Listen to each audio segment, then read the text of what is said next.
आज मी बटाटा भरता वांग बनवणार आहे। बटाटा भरत्या वांग्यासाठी मी बाजारातून छोटे छोटे वांगी चांगली कवळी आणलेली। त्याला मी बघा मीठ लावून ठेवलं आहे, चोळून ठेवलं आहे, पाणी पण त्याला सुटलेलं आहे। असे सर्व अशी चिरून घ्यायची आणि त्याला मीठ चांगलं चोळायचं।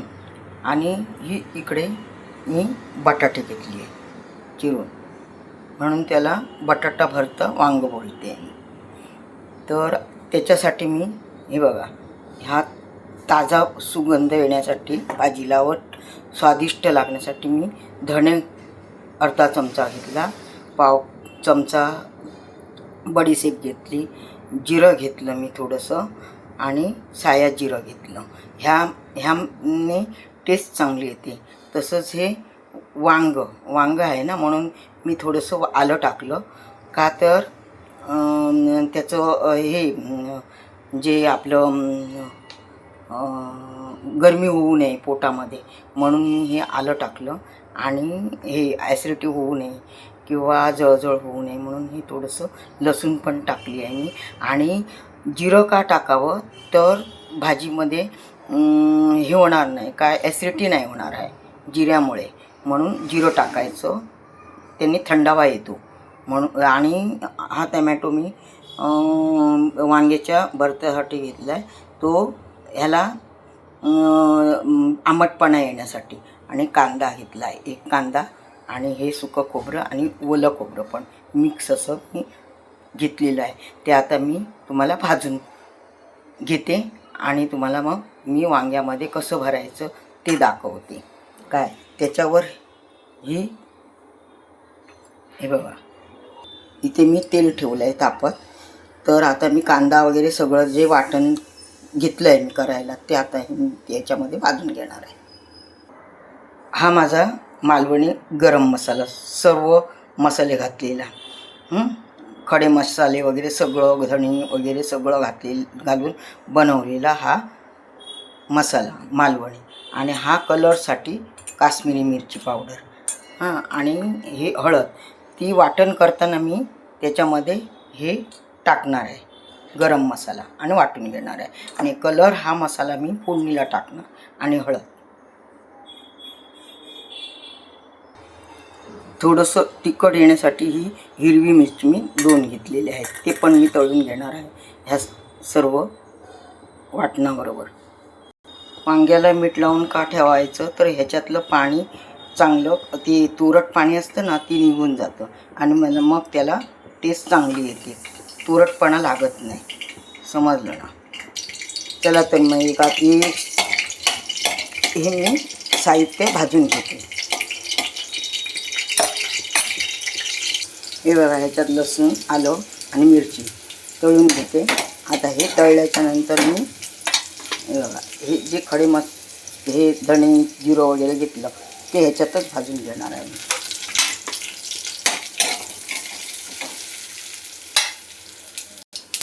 हे बघा, हे आता मी काढून घेते।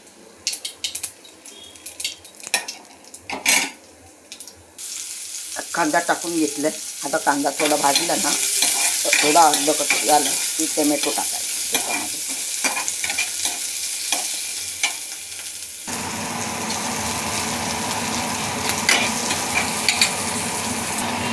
टमॅटो पण भाजला, आता मी खोबरं टाकलं, खोबरं परतून घेते चांगलं।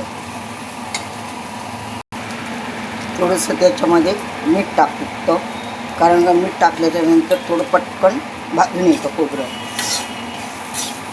आणि छान लागतं। त्याच्यातच मी आता लाल कलर काश्मीरी मिरची पावडर टाकणार आहे, कारण ती भाजलेली नसते ना, तर ह्याच्यामध्ये ते भाजून येणार, म्हणजे कलरचा मसाला परत टाकायला नको, वाटणामध्ये टाकायचं असं भाजते वेळी, म्हणजे तो भाजून येतो मसाला आणि कलर पण छान येतो आणि चव पण छान लागते।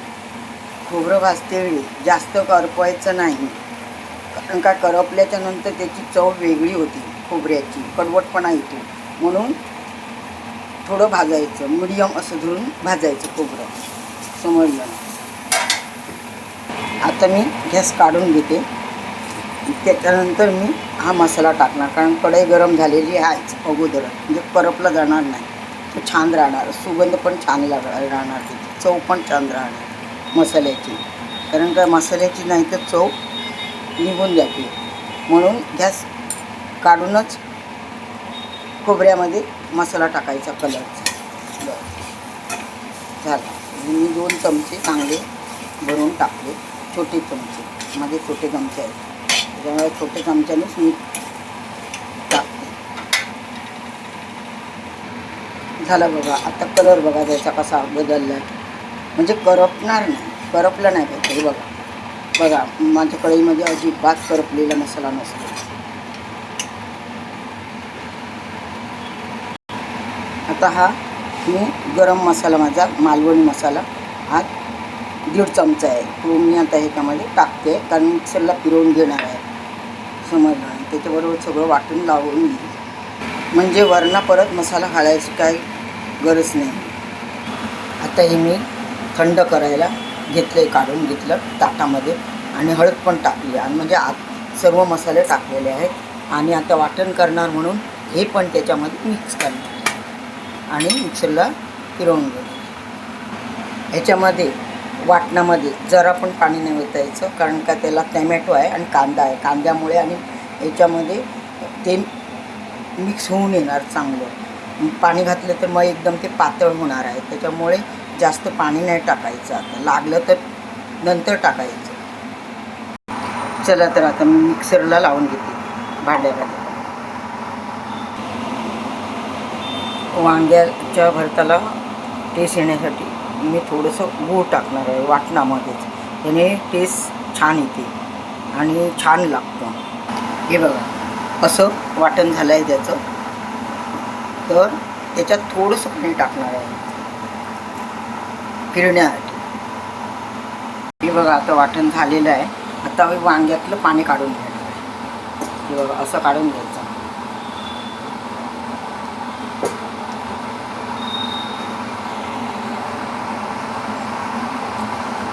पिळून घ्यायचं, कारण तेवढं पाणी त्याचं निघून जातं. हे बघा झालं ना छानपैकी. हे बघा 4 वांग्यातलं एवढं पाणी तेवढं निघून आलं. आता ही वांगी मी भरून घेते. कढईमध्ये तेल टाकलेलं आहे, कढई गरम झाली, तेल टाकून घेतलं 2 चमचे.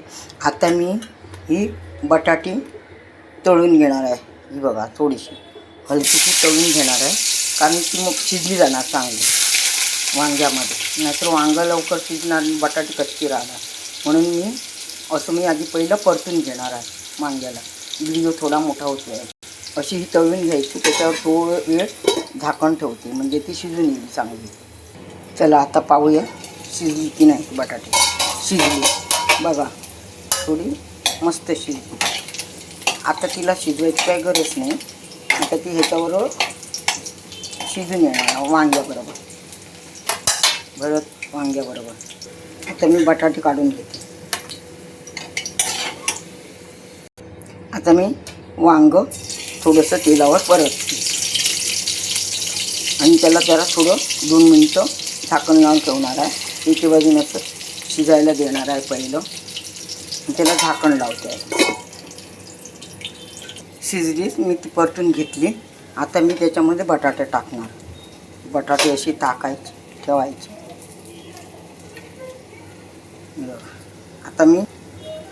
आता हे वाटणाचं राहिलं ते अंगाबरोबरच ठेवायचं, त्याच्या छान शिजणार, मग चांगलं शिजून येणार. आणि त्याचा मसाला पण आपल्याला भाकरीबरोबर, चपातीबरोबर किंवा भाताबरोबर खाऊ शकतो.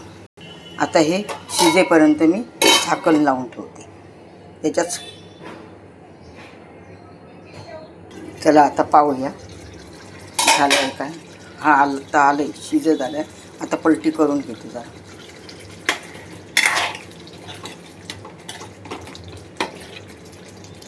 हे बघा बटाटी पण आता शिजली गेली आहे. बघा बघा बटाटे पण छान शिजली. आणि आता वांगं पण, त्याचा मसाला पण ना बाहेर पडला आहे बघा. मसाला अजिबात बाहेर पडलेला नाही आहे. हे उचलायला जाते तर बरोबर येत नाही. बघा मसाला जशाचा तसा आतमध्ये आहे. अशी भाजी झाली पाहिजे छानपैकी. हे मी मीडियम गॅसवरच शिजवलं आहे वांगं. ह्याला बोलतात बटाटा वांग भरतं. आता मी अजून 2 मिनटं ते 3 मिनटंपर्यंत शिजवणार आहे मीडियम आचवर. चला तर मग पाहूया. आता झालं, व्यवस्थित झालं आहे. आता मी गॅस काढून टाकते. कलर पण छान आला, सुगंध पण छान येतो आहे मसाल्याचा. असं वाटतं ताजा मसाला टाकला आहे असं वाटतं. कारण काय ते जिरं, धणे, बडीशेप असं ते मी घातलेलं होतं, त्याच्यामुळे त्याचा स्वाद चांगला येतो आहे. चला तर मग या जेवायला माझ्यासोबत जेवायला. बघा छान झालं ना. हे आता भाताबरोबर छान लागणार. आणि भाताबरोबर, भाकरीबरोबर, चपातीबरोबर, कशाही बरोबर तुम्ही भरतं वांग खाऊ शकता. भरतं वांग खाऊ शकता. हे कोलम तांदळाचा भात आहे माझा. मला ते कोलम तांदूळच लागतात. आणि हे बटाटा वांग भरतं.